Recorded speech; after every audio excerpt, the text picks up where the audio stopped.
Hello dear friend, good afternoon to all of you. You are welcome to my YouTube channel junior engineer with UPSC aspirant. तो आज की इस video में हम DC machine के बारे में पढ़ने वाले हैं। ठीक है, तो मशीन के बारे में पढ़ने से पहले कुछ इंपॉर्टेंट टॉपिक है जिसको पढ़ना बहुत ही ज़रूरी है। अगर इस टॉपिक को अगर आप नहीं जानते हैं तो आप मशीन में कुछ भी नहीं समझ सकेंगे। ठीक है, तो सबसे पहले उस सारे टर्म एंड कंडीशन और उस टॉपिक्स को हम पढ़ लेते हैं जो हमारा मशीन के लिए काफ़ी इंपॉर्टेंट है। ठीक है, तो आइए हम जानते हैं उसके बारे में। ठीक है, आज हम इसमें क्या पढ़ने वाले हैं, कंडीशन फॉर दी। सबसे पहला टॉपिक क्या होता है, इलेक्ट्रिकल मशीन। ठीक है, इलेक्ट्रिकल मशीन होते क्या होते हैं। ठीक है, इलेक्ट्रिकल मशीन का कंडीशंस, कोई भी डिवाइस को हम इलेक्ट्रिकल मशीन कैसे बोल सकते हैं। तो सबसे पहले हमें क्या होना चाहिए, उसमें हमारा रोटेटिंग पार्ट होना चाहिए और क्या लिखा हुआ है, इलेक्ट्रोमैग्नेटिकल कन्वर्जन ऑफ एनर्जी होना चाहिए। ठीक है, सबसे पहले क्या कंडीशन होना चाहिए, किसी भी मान लीजिए कोई हम डिवाइस है, कोई डिवाइस को ले लिए, उस डिवाइस को हम सिर्फ ऐसे ही मशीन नहीं बोल देंगे, उसके कुछ टर्म एंड कंडीशन होना चाहिए। ठीक है, तो सबसे पहले रोटेटिंग पार्ट, उसमें हमारा रोटेटिंग पार्ट होना चाहिए। ठीक है, और इलेक्ट्रोमैकेनिकल कन्वर्जन एनर्जी होना चाहिए। ठीक है, जो एनर्जी को कन्वर्ट करे एक फॉर्म से दूसरे, जैसे कि मैकेनिकल टू इलेक्ट्रिकल और इलेक्ट्रिकल टू मैकेनिकल। ठीक है, सच एज एग्जाम्पल्स में होना चाहिए कि कन्वर्ट कर सके एक पार्ट से दूसरे पार्ट में। ठीक है, Motors and generators also follows the both condition.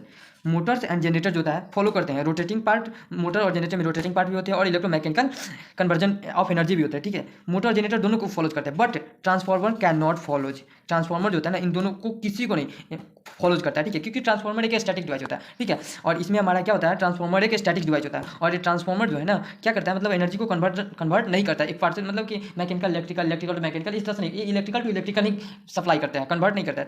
ठीक है, और ये इसी पे वर्क करता है हमारा ट्रांसफार्मर। ठीक है, अब क्लासिफिकेशन ऑफ इलेक्ट्रिकल मशीन हम जानेंगे क्या कि इलेक्ट्रिकल मशीन में हमें क्या क्या पढ़ने हैं। ठीक है, तो सबसे पहला टॉपिक हमको इलेक्ट्रिकल मशीन में ट्रांसफार्मर पढ़ना है जो कि हमारा एक स्टैटिक डिवाइस है। दूसरा हमको पढ़ना है डीसी मशीन। डीसी मशीन क्या होता है और ये कैसे वर्क करता है, हमारे आज के टाइम में इसका क्या यूज है, एप्लीकेशंस के बारे में पढ़ेंगे। ठीक है, उसके बाद हम पढ़ेंगे इंडक्शन मोटर के बारे में, उसके बाद सिंक्रोनस मशीन और special types of machine. DC मतलब मशीन के चैप्टर में हमको मेनली यही 5 जो टॉपिक है, transformer, DC machine, induction motor, synchronous machine और स्पेशल मशीन, इन्हीं को कवर करना है।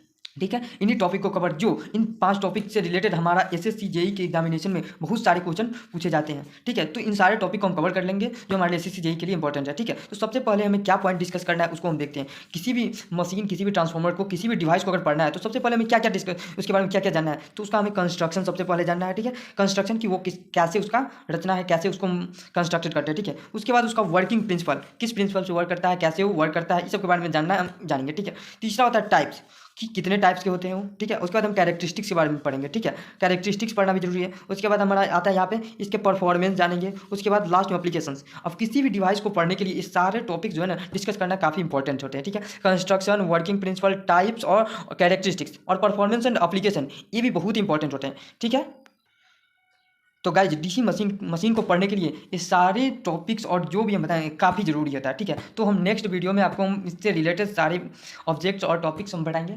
Thank you.